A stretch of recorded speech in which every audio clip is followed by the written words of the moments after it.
MSD Preview, informação até você. Imagine só se a sua avó fosse o nome de uma escola, uma das principais e mais bonitas escolas de Mato Grosso do Sul. Chique, né? Muito legal isso. Que mais ainda, se também a sua avó e a sua família tivessem orgulho pelo talento que você tem de demonstrar com um valor incrível as belezas dessa terra. Essa terra que precisa ser mostrada para o mundo inteiro, o Mato Grosso do Sul. A conversa desse MSD Preview é com Lúcia Martins Coelho Barbosa. Se fosse você, ficava no vídeo.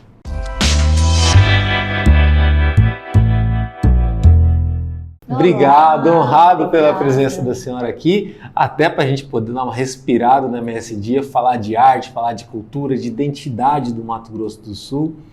E honrado também por a senhora representar uma família que é tão importante para essa terra, né? Eu sou uma das primeiras gerações do sul mato-grossense que nasceu já como Mato Grosso do Sul aqui, né? E a gente sabe que se tudo hoje está do jeito que está, e é pujante, desenvolvimentista, é muito por conta de certas pessoas que trabalharam e acreditaram muito nesse cantinho do Brasil, né? E a senhora, pela família Coelho aqui... e que antigamente ninguém queria, né? Que ninguém queria, Ninguém queria, falava, lá em Mato Grosso... Extremo oeste do Brasil. E hoje estão os dois, depois da divisão, os dois Mato Grosso estão muito bem, né? Sim. E se Deus quiser, mantendo aquilo que eles são, né? Tanto em natureza, quanto em produção, quanto valorização do agro e também crescimento urbano. Às vezes o crescimento urbano não é daquela maneira mais organizada, né? Como a gente sonha, apesar de pagar tantos impostos, né?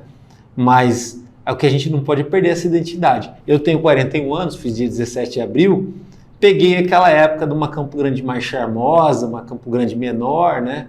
Que a gente passava ali na Rua Bahia e aí criança pedia para a mãe parar o carro para ir lá olhar no portão da casa do prefeito, né? Que tinha um monte de bicho e tudo mais, né? Era um charme e aquilo dava um orgulho para a gente de saber, né? Aquela coisa, é capital, mas tem jeito de interior, tem aquela simplicidade e ninguém se incomodava, né? Sei lá no portão olhar, olha, tem ema aí, tem... Tinha tuiuiu, tinha viado. Hoje quem tem a mesma idade passa ali, tá um prédio, né? Tem outra imagem e tal, não faz ideia do que seria aquela época, o espírito daquela época. Você tem um pouco de saudade dessa essência aqui na nossa capital? Eu não sou uma pessoa saudosista, sabe, Danilo? Eu gosto muito do presente, né? Mas uma das coisas que eu tenho saudades de 20 anos atrás aqui na nossa cidade é que o nosso trânsito fluía muito bem, né? Verdade, você ia de qualquer lugar para outro, rápido e fácil, rápido. Né? Você tinha 3 coisas para fazer à tarde, você fazia as 3. Em São Paulo você tem 3 coisas para fazer à tarde, você faz uma, né? Então Campo Grande era uma cidade que desenvolvia assim, né? Então eu tenho saudade disso, de um trânsito mais organizado. E o que acontece? A gente, eu não sei por que o Campo Grandense gosta tanto de prédio, né? E o que acontece? Com tantos edifícios, o trânsito flui muito devagar, porque quantas pessoas moram naquele prédio, quantos carros tem? Só um prédio, né? Então, se a cidade fosse mais horizontalizada, seria melhor para todo mundo, né? E ela é irregular, né? Tem cantos que é super populoso, tem cantos que não. A estrutura ficou a mesma praticamente, lá de trás, só que mudou bastante. E assim, tem aquela também história do resto do Brasil que vai migrando gente para cá, sabe que é um lugar bom, né? Teoricamente, pelo menos já foi muito melhor, mas é um lugar bom para se morar e tudo mais. Mas aí tem aquele dilema que a senhora, graças a Deus, confronta isso como artista e como uma grande artista. O Mato Grosso do Sul talvez não tenha nem noção na sua população, no seu cidadão, do que é o seu valor, a sua identidade. Porque é um estado novo, ele está se formatando isso, a gente tem mais de 40 anos aí, não é muita coisa. E a gente só se dá conta às vezes quando sai. Né? Que aí percebe o quanto que tudo aqui é muito especial e quanto que a gente está próximo do Pantanal, quanto que a gente tem, num estado do tamanho da Alemanha, uma diversidade étnica e cultural e de opções maravilhosa, coisa que talvez não se tenha tão fácil em outros lugares do Brasil. O artista ele serve para registrar aquilo, para valorizar, para eternizar, né? É verdade. Hoje eu ainda estava comentando com o Aguinaldo Terena, que é um grande amigo, que há mais de 30 anos eu incluía no meu trabalho de acrílico sobre tela desenhos, grafismo indígena, não só de Mato Grosso do Sul, mas do Brasil, né? E de Mato Grosso do Sul, os Cadiuel em especial tem um grafismo riquíssimo, né? Até a Alemanha já fez blocos de prédio lá com o desenho Cadiuel, né? Que é diferente. Porque os Terena também tem aquela questão da argila, né? Dos vasos também, que é uma coisa também muito específica. Os Terena tem um desenho mais delicado, que são de pontinhos brancos, né? E eles formam flores, eles formam outros grafismos diferentes do Cadiuel. O Cadiuel é belíssimo. Eles usam areia da barranca do rio, então eles pintam os potes com verde, sépia, várias... A paleta é mais rica. Então eles fazem isso. Agora, na verdade, bem anterior ao que nós vivemos hoje, com os potes Cadiuel, eles faziam os desenhos, todo o grafismo no corpo. E aí, com a dita civilização, né, eles não puderam mais andar nus, então eles começaram a fazer os desenhos deles em potes. Para manter a cultura viva. Para manter. E nunca morreu. E no Xingu eles também têm desenhos incríveis. Então, na verdade, os primeiros desenhos do Brasil foram os desenhos indígenas, né? Isso inspira a senhora e influencia até que ponto? De que forma? Inspirou durante quase 30 anos e hoje eu tenho um trabalho bem reconhecido, que é das onças, que eu faço em pastel seco, né? E eu tenho feito muito pouco, quase eu fiquei muito chocada com a morte de um indígena amigo meu, que era o Lili, que era um grande artista, e depois que o Lili se foi, eu não desenhei mais o grafismo. Mas eu acho que o grafismo tem que ser estudado nas escolas como o primeiro desenho brasileiro, né? É isso que eu ia fazer uma pergunta nesse sentido. A senhora tem quase o nome de uma escola, porque é o nome da sua avó. Né? Mas é inevitável, talvez passando em frente ali, você olha e se lembre dela e fala, puxa, meu nome está ali, porque ela prestou o nome dela para a senhora. E a escola, se a gente quiser mudar esse país, é o lugar mais importante. Sim. Né? E é ali que as coisas podem começar a mudar um pouquinho, claro. Se tiverem que mudar. Por exemplo, você falou sobre identidade. Para o brasileiro entender a identidade dele, ele tem que passar pelos povos originários, porque antes dos portugueses chegarem... A gente fala pouco no ensino sobre os povos originários? Eu tenho a impressão que sim. Hoje melhorou um pouquinho, mas, por exemplo, a gente sempre falou mais dos portugueses do que dos povos originários, né? Eles são os protagonistas da história, né? Porque a história que a gente já conheceu convencionalmente. Foi contada pelo português, né? E pelos descendentes, né, dos portugueses. Eu acho que é um grande pote, o nosso país, de culturas, né? A gente não pode deixar de fora nem os italianos, nem os alemães, nem os portugueses, mas nós devemos fazer uma referência muito especial a quem já estava aqui, né? Que eram os povos originários. Que antigamente se falava os índios, que era errôneo, hoje se fala indígena, né? E assim, a coisa está mudando tanto que o MASP, lá em São Paulo, o principal museu de São Paulo, hoje faz uma exposição maravilhosa só com os povos indígenas artistas, né? Que na verdade já eram artistas no começo, quando o Brasil foi achado, né? Então, as coisas vão mudando e eu acho que vão mudando para melhor, e para nós termos uma identidade forte, nós não podemos deixar de fora ninguém, nem os afrodescendentes, nem os povos indígenas, nem os descendentes dos portugueses, que no caso sou eu. Já fiz um projeto uma vez chamado Peretá. Peretá em Tupi-Guarani significa caminho. Então, era o meu caminho como uma descendente de portugueses, desenhando e fazendo quadros de grafismo indígena, e um descendente dos índios Pareci, que era o filho do índio da Silva, e ele fazendo esculturas sem se preocupar hora nenhuma com nada indígena. Então, ele como indígena, ele assimilou a cultura do branco. E eu, como branca, assimilei a cultura do índio. Que é uma espécie de empatia, né? É tentar entender o outro vivendo o outro. Exatamente. Então, eu fico feliz quando eu vejo que hoje, na televisão, nas novelas e tal, existem pessoas, artistas de todas as raças, né? E que antes não era assim, antes era só o branco. Então, eu acho que a política da inclusão, ela é muito necessária, senão fica um país capenga, senão fica um país sem história, né?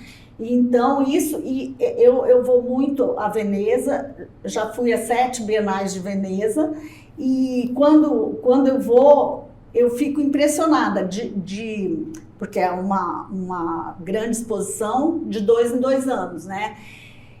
De mais ou menos uns 6 anos para cá, eles estão batendo nessa coisa da colonização como arte, entendeu? Então, por que antes o afrodescendente não podia ser artista?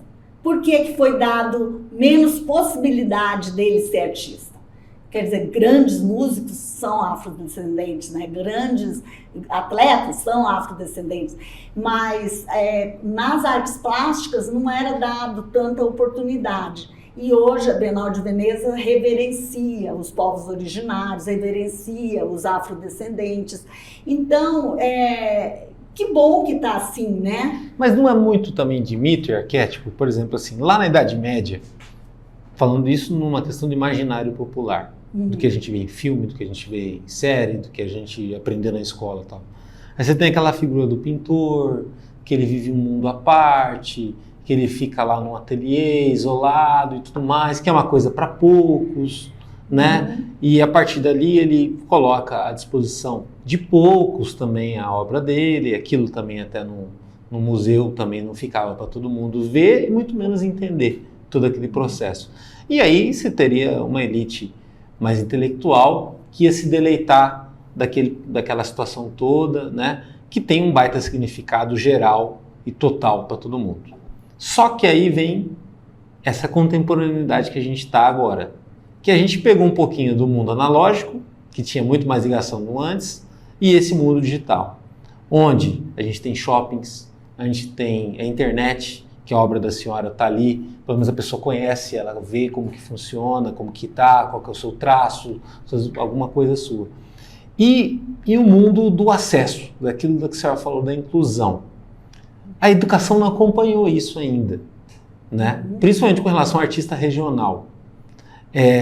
Talvez seja o passo da gente começar a falar mais de si, porque em outros países mais antigos isso já é uma regra, já é muito comum. Para que até a gente tenha um orgulho maior daqui, dessa terra, e que isso também influencie em novos artistas. Porque eu acredito que assim, a senhora teve influências para escolher ser artista, além do dom, né? Você também começa a olhar o mundo de outra forma e se apaixonar por determinadas vertentes, né? Algo que talvez outras pessoas também tenham, só que elas imaginam que talvez não seja tão possível ser artista. Ou manifestar toda aquela expressão que elas têm de alguma coisa, principalmente se for da questão da nossa terra, né? Muito por conta do acesso. E não era para ser tão difícil assim, né? Era para o talento prevalecer. Eu vou te falar uma coisa que me soa um pouco elitista, mas é verdadeiro, que a arte não é para todos, né? Por quê? Porque não são todas as pessoas que têm uma sensibilidade artística, né? E por isso não é para todos, entendeu? Por exemplo, tem um monte de gente que aprendeu a tocar viola, violão aqui e tal, mas tem muitos Almir, tem muitos Gabriéis, entendeu? E até quando eu trouxe aqui um poeta, que o Henrique Pimenta, ele falou sobre isso. Ele falou assim, não fui eu que escolhi ser poeta, foi a poesia que me escolheu. É um pouco isso também, né? Pois é. Não foi a senhora que me escolheu. Não, desde os 18 anos, antes até, com 12, 13 anos, eu já desenhava. E, aliás, eu não gosto do meu desenho, mas, enfim, eu consigo convencer pessoas que ele é bom. E, então, o que acontece? Com 18 anos, eu resolvi que eu ia fazer Belas Artes no Rio de Janeiro, que na época chamava Belas Artes, né? Há muitos anos atrás. Aí meu pai falou assim, não, filha minha não vai morar fora de Campo Grande. Você escolhe um curso que tem aqui. Isso aí a gente está falando o quê? Anos 70, 80? Anos 77. Era outro mundo, né? Aí eu escolhi História. Eu sou formada em História pela UCDB hoje, que na época chamava FUCMAT, né? Faculdades Unidas Católicas de Mato Grosso, que na época era Mato Grosso Uno. E aí fiz História, por quê? Exatamente para estudar os artistas, Michelangelo, Leonardo da Vinci, e todos os grandes mestres, né, na história da arte, né? E isso, quando eu tinha 18 anos, eu escolhi História. Eu não vou te contar bem a verdade, não foi História. Eu tinha escolhido Direito, eu cheguei 1 minuto e meio atrasada no Dom Bosco e o padre fechou a porta na minha cara. Destino. E falou assim, você vai lembrar disso pro resto da vida, você chegou atrasada e nunca você vai ser uma advogada. Aí eu fui embora para o Rio, que Hoje em dia tem aquelas matérias do vestibular que sempre mostram os atrasildos, quem fica para trás do portão. Sim, eu passei por isso, era um horror. Aí eu fiquei com mania de chegar antes, né, nos lugares. Você viu que eu cheguei certinho aqui, né? Sim. Mas aí minha avó paterna morava no Rio, a vovó Vitória. Aí eu fui para lá para ficar uns dias com a vovó e um primo meu ligou para mim daqui de Campo Grande e falou assim, Lúcia, você passou na segunda chamada, você não entrou em Direito, mas você entrou em História, sua pontuação deu para você entrar em História. Aí eu vim, fiz minha inscrição, fiz a faculdade e tal, e foi ótimo, eu amei o curso de História, amei. E assim, eu não tenho muita habilidade para dar aula, né? Dei aula pouco, tal, mas o meu negócio não é exatamente sala de aula, eu prefiro ateliê, né? Mas aí foi um vetor fundamental para a tua vida, para a tua arte. Então, mas eu com 18 anos queria fazer Belas Artes, meu pai não deixou. Hoje eu sou o quê? Eu tenho 65 anos, eu não tenho vergonha de falar a minha idade não, porque eu acho que eu estou muito bem para 65 anos. Então, eu continuo artista. Eu queria aos 18 e eu fui atrás. Tem gente que fala, como que é para se transformar num artista conhecido? Eu nem sou tão conhecida, sou conhecida aqui em Campo Grande, mas fora... Mas você se estabeleceu. Sim, já expus em vários lugares. Que é a história do conselho, né? Às vezes como que faz? Vai lá, pega um conselho com alguém que naquele momento tá consagrado, tá estabelecido. Olha, ele vai falar, só faz. Na verdade, o grande conselho é você insistir, né? É você ter disciplina de ir no ateliê todo dia, é você estudar, porque não é só medicina que precisa estudar. A arte você precisa estudar também, você precisa saber o que está acontecendo em termos de arte no mundo, né? Não dá para você ser um artista focado só no que você faz, né? Aqui a gente tem grandes artistas, né? Humberto Spíndola, tem Azilá Soares, nós temos grandes artistas aqui, artistas plásticos, né? E tem o Jonir, que foi para a França o ano passado. Temos grandes artistas. E só que isso que você perguntou sobre a escola, o que tem que fazer? O artista tem que procurar o professor de artes visuais e dar o seu site, e dar catálogo e tal. Entendi, integrar, né? Porque eu sou estudada nas escolas estaduais aqui de Campo Grande. Mas a senhora também tomou a iniciativa de... Às vezes eu me surpreendo, sabe? Vem uma pessoa e fala assim, mas você que é a Lúcia, tá? Sim, mas eu fui lá, eu procurei o professor, eu dei dados meus, porque ninguém é obrigado a saber sobre a sua arte. Você tem que abrir ateliê, falar, vem aqui, vem me visitar, tal, né? Exposições, né? Exposições. Aliás, eu sou muito grata ao pessoal da prefeitura, porque eu já expus na Galeria de Vidro, que é ali na Ferroviária, na Esplanada ali. Na Esplanada, e todas as vezes é uma maravilha, sabe? E tem os jornais aqui de Campo Grande são muito solidários às minhas exposições, então sempre sai na mídia e tal. Eu amo Campo Grande, eu não posso dizer assim, mas Campo Grande não é uma cidade, é uma capital com cara de interior. Que bom! Não é melhor ter cara de interior do que ser uma cidade desumana? Né? Verdade. E é aquilo que eu falei, né? Só quando a gente sai daqui que a gente entende, né? Esse valor. E a tua primeira exposição, como que foi? Que na primeira exposição você já está definida e decidida como artista. Como foi? Qual que foi esse momento? Conta pra gente. E o que foi a primeira exposição? Então, eu me lembro, como primeira exposição, eu não me lembro, mas eu me lembro de uma exposição no início da minha carreira, que foi lá na Morada dos Baís, que foi muito interessante. Um lugar icônico também, né? Muito. A Lídia, aliás, é uma mulher fora dos padrões, né?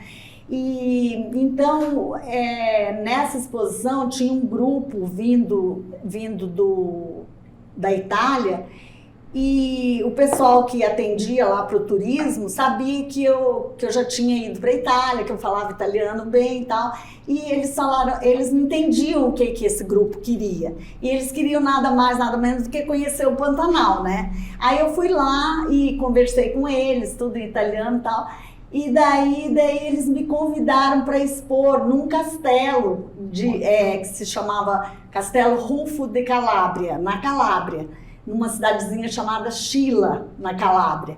E aí eu falei, isso é mentira, imagina que eu vou ser convidada para ir no castelo. Eu devia ter o quê? Uns 10 anos de profissão, né? Lá tem muito castelo. Aí eu falei, não, vocês vão me dar foto, alguma coisa. Aí eles me mandaram um livrinho da cidade e do teatro, era um teatro antropológico. Eles faziam relacionamento com o pessoal da Bahia, do Japão, então era antropologia e teatro, né? E daí eu olhei e falei, gente, eles existem mesmo e tal.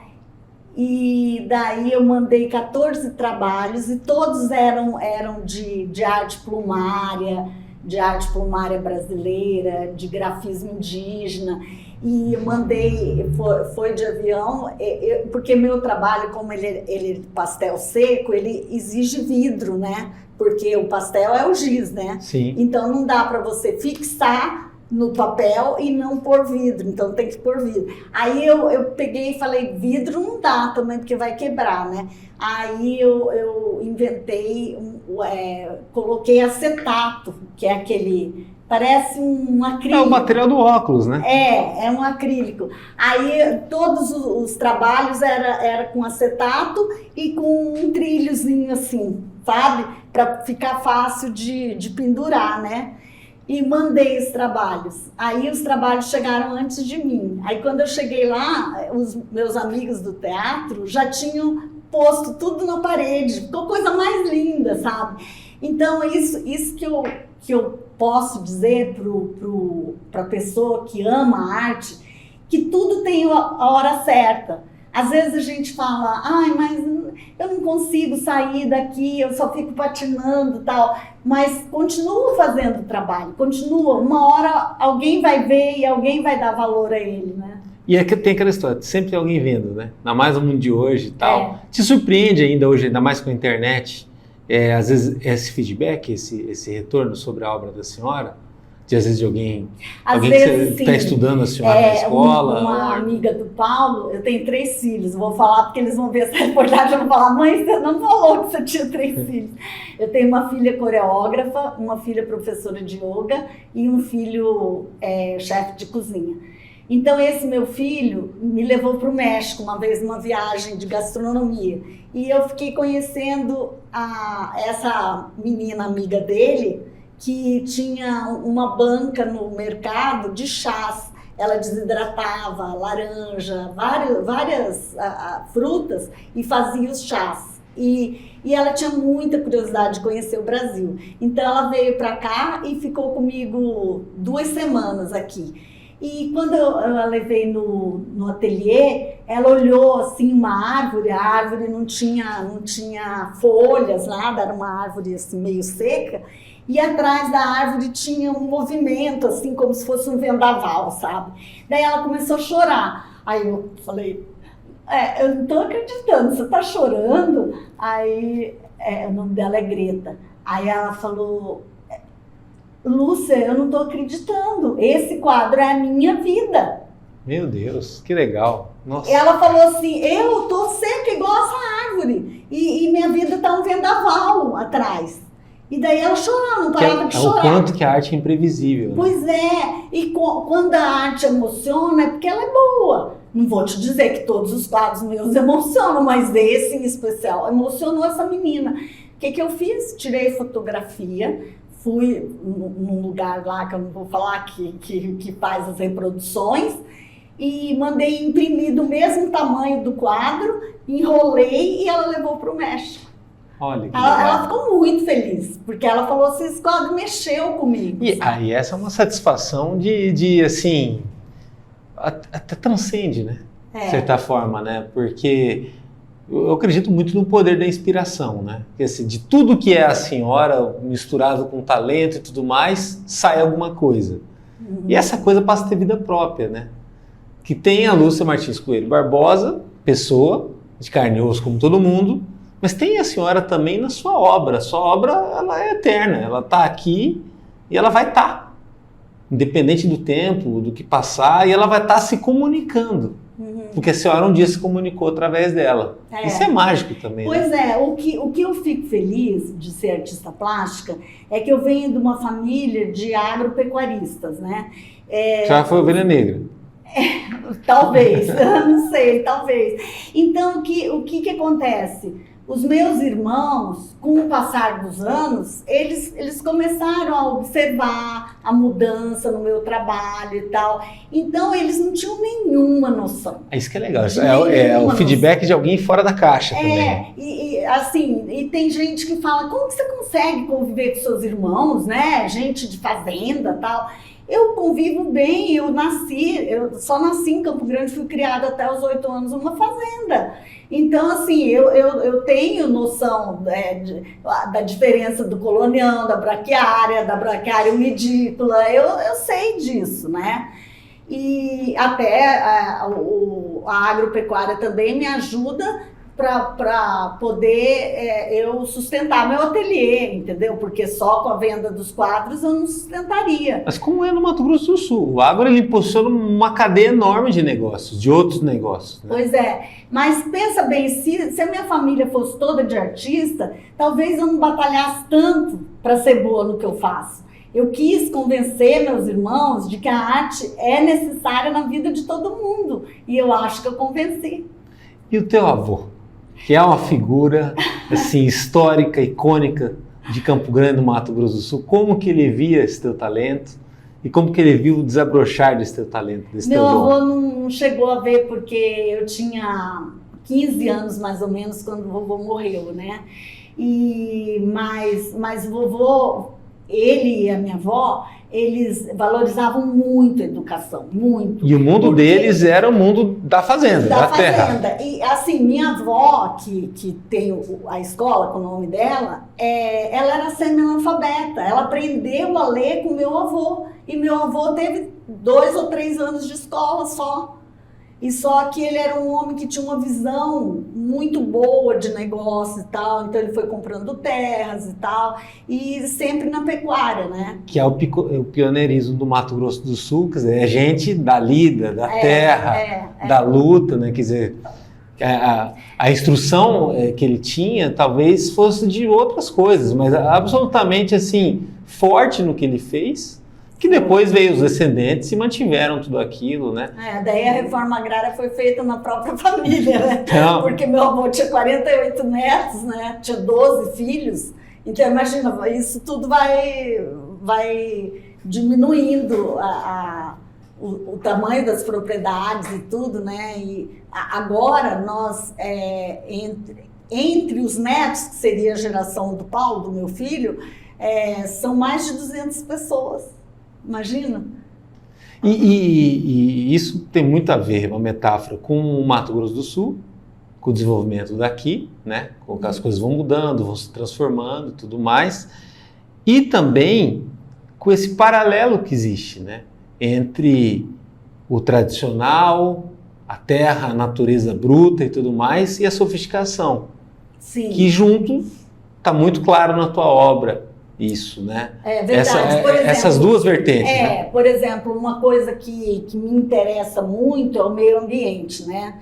Eu tenho uma propriedade... A série das onças valoriza muito isso. Mas eu tenho uma propriedade em Pontes de Lacerda, em Mato Grosso, e agora ainda não consigo, mas com o decorrer da minha vida e tal, eu quero fazer um investimento no crédito de carbono, né? Porque não adianta você só ter o mato, você tem que investir no reflorestamento do mato, né? E na preservação. Na preservação.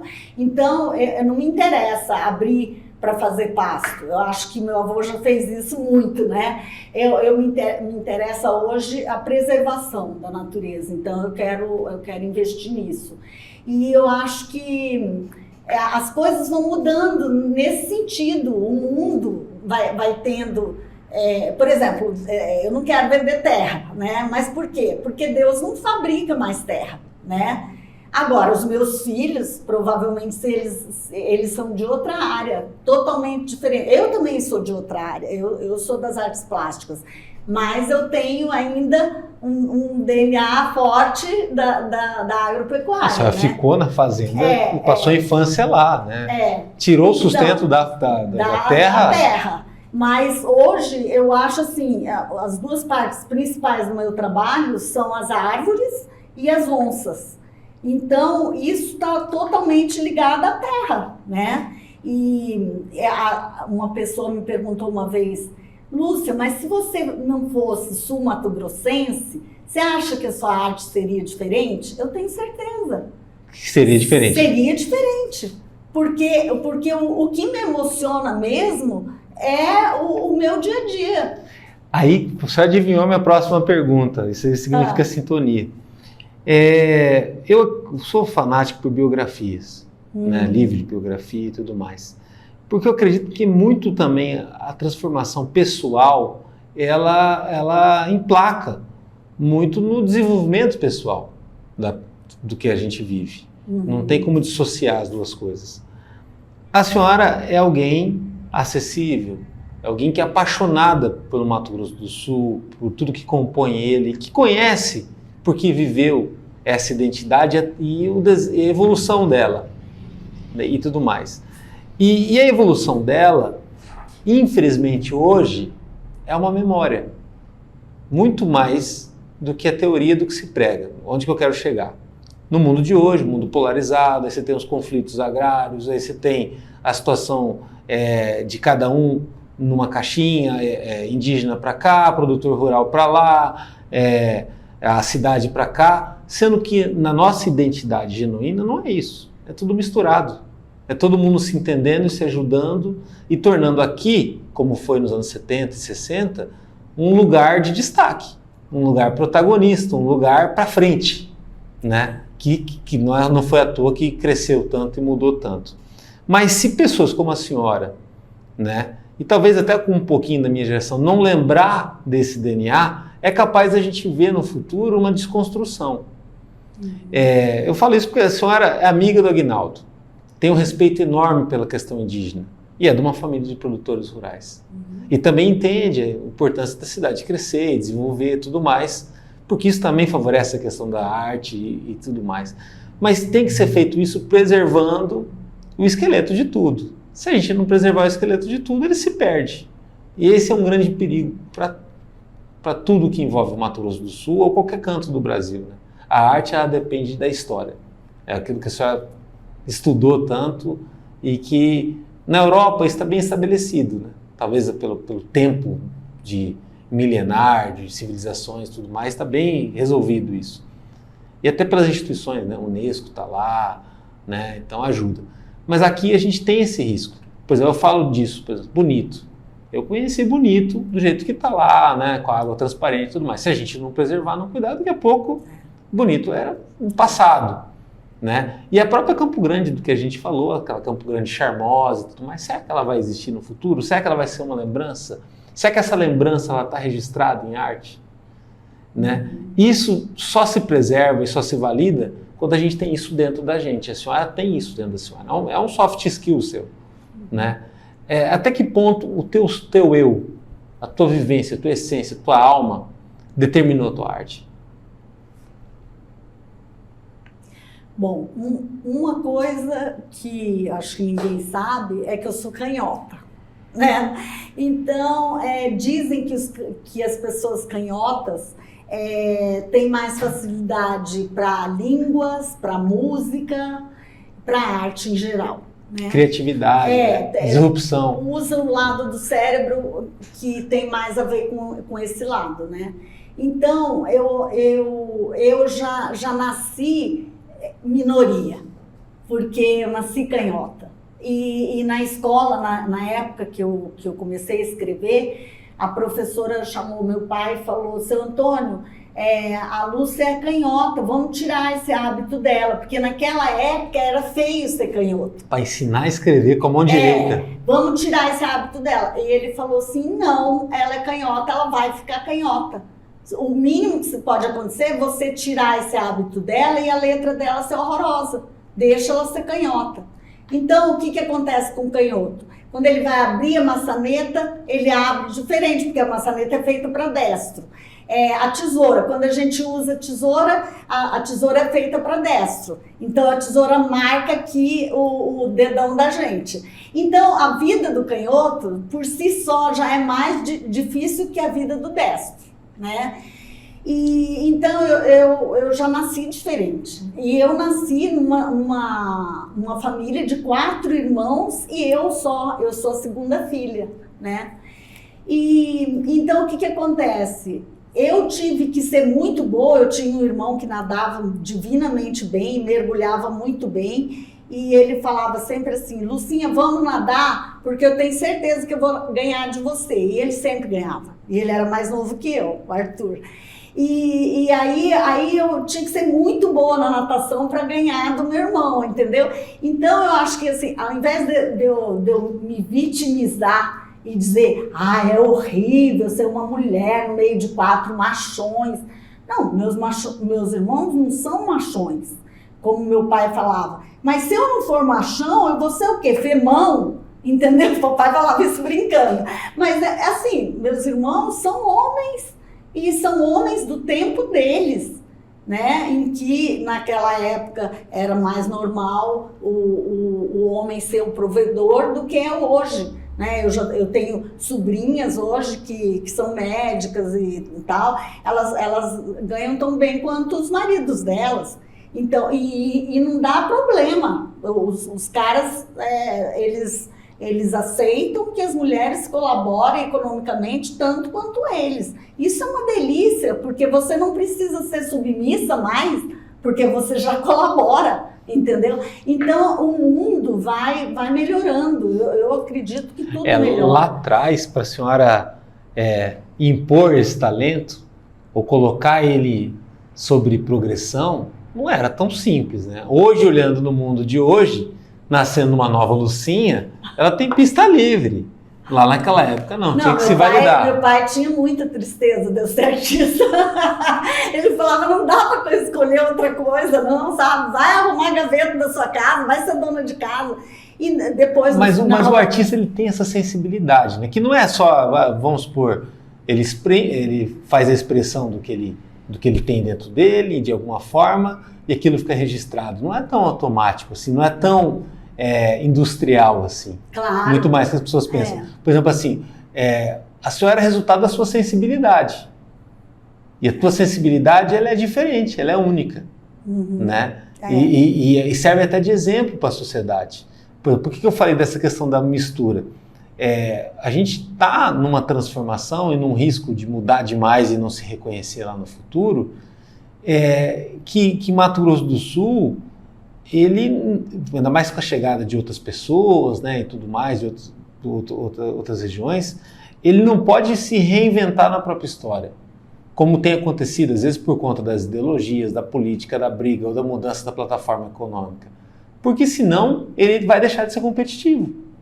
A tua arte, ela tem valor, como a senhora disse, porque a senhora está no Mato Grosso do Sul. E o Mato Grosso do Sul ainda tem essa cara, esse desenho. Eu acho que no interior se preserva ainda muito mais, né? Sim.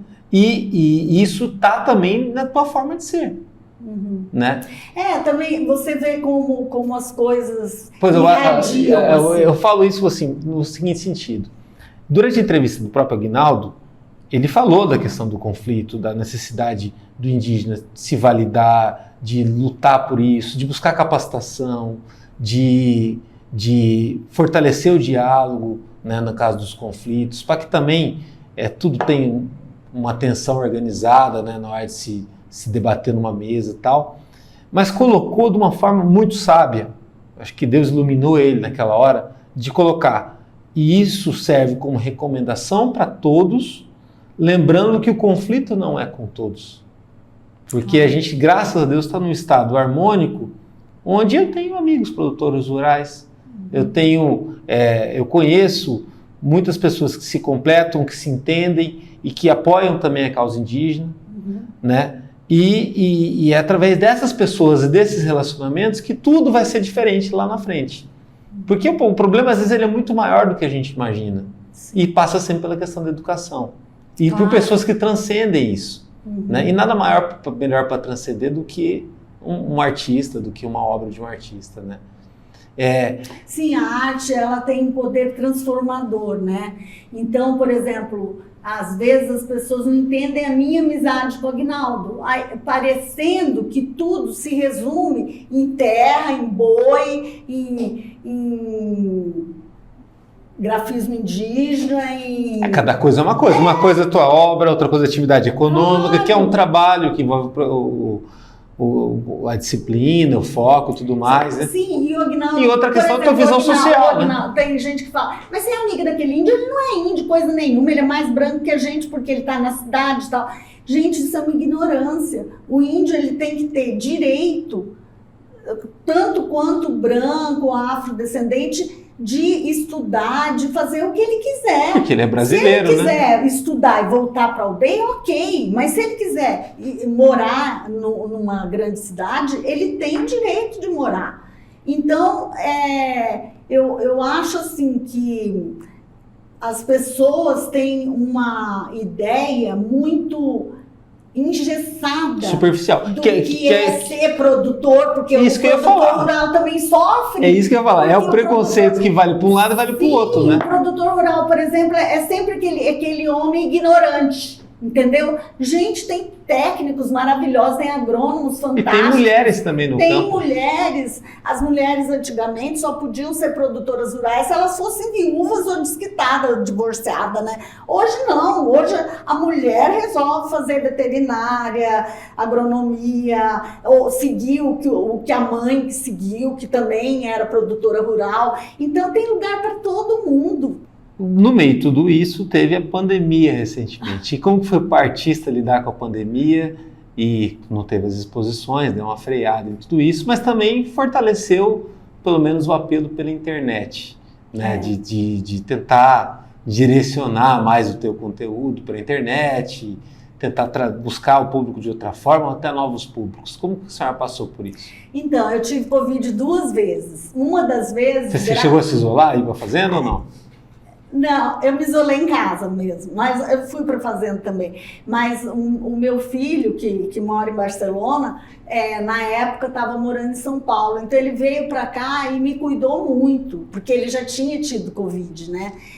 Que é o Paulo. E o Aguinaldo, esse meu amigo, perdeu o pai e a mãe de Covid, né? Então, a gente sofreu grandes perdas nessa pandemia e porque o meu trabalho é no ateliê, então eu pude trabalhar mais, porque eu ficava sozinha no ateliê, sabe? E era uma forma também da cabeça, né? Dar mais parecida. Porque foi um momento bem no começo eu não concentrava. Bem no começo eu fiquei mal mesmo, assim. E depois depois eu comecei a assimilar aquilo e fui conseguindo trabalhar. Mas eu acho que serve muito de reflexão para a gente o que foi essa pandemia, né? E conseguiram grandes descobertas também, né? Na parte comercial, né? Os restaurantes, para não fechar, faziam delivery, né? E a gente ressignificou muita coisa, né? Muito. Talvez até dar valor naquilo que a senhora falou da tua colega lá do México, de às vezes contemplar as coisas, né? Que isso envolve também viagem. Então, isso eu acho Campo Grande maravilhoso. Hoje eu estava falando, eu estava falando para um amigo meu, e professor de educação física, ele falou, nossa, nós temos o pôr do sol mais bonito do mundo. E é verdade, Campo Grande é um lugar de contemplação, né? Não só o pôr do sol, mas você saindo um pouquinho de Campo Grande, indo lá para a região de Sidrolândia, por exemplo, o céu maravilhoso, todo estrelado, né? Então a gente tem isso, porque nós não temos quase indústria, né? Então nós temos um ar maravilhoso, né? Se respira muito bem. Eu acho que Campo Grande vai ser a solução do mundo. Que bom. Não, e outra, essa é uma visão de um artista que não é só uma visão romântica, né? É uma visão que serve até como matéria-prima para tudo que a senhora faz. Que conselho você daria para alguém que estivesse começando uma estrada parecida com a sua no mundo de hoje? Esse mundo mais rápido, mais imediatista. Então... Se é que existe alguém, né? Eu também Pode ser que exista. Preciso ser aconselhada, mas vai lá. Eu diria, você, artista, não desista. Se você sente que você é uma pessoa um pouquinho diferente das outras, que você gosta mais de música do que os outros, que você gosta mais de pintura do que os outros, que você gosta... de ir aqui no Museu do Índio, né? No Museu Dom Bosco, ninguém vai, só vai o povo que vem nos visitar, que a gente leva lá. Eu não, eu fiquei no museu durante 2 anos desenhando os Parico Bororo de lá, né? Então, se você é meio esquisitinho, vai em frente, segue, porque a arte é, acima de tudo, uma expressão do seu ser. Então não liga se alguém falar para você, o seu desenho é feio e tal. Não liga. Você tem que ligar e você tem que ouvir o seu eu interno. E daí você poderá fazer a transformação do mundo que o artista sempre quer. Para acompanhar mais o trabalho da senhora, onde que a gente pode ter esse contato na internet, rede social? Sim, o meu site é www.multiploatelier.com.br. Na rede social a senhora também tem colocado? Então, eu tenho Instagram, mas meu filho fala que eu não uso certo, que eu ponho muita fotografia dos meus netos e tal, misturado com o trabalho. Mas é bom também, confere no site e depois troca uma ideia no Instagram, né? Pois é. E no Instagram é luciabarbosa.com. Como é que é o Instagram? Arroba Lúcia Barbosa. Ou então Múltiplo Atelier também.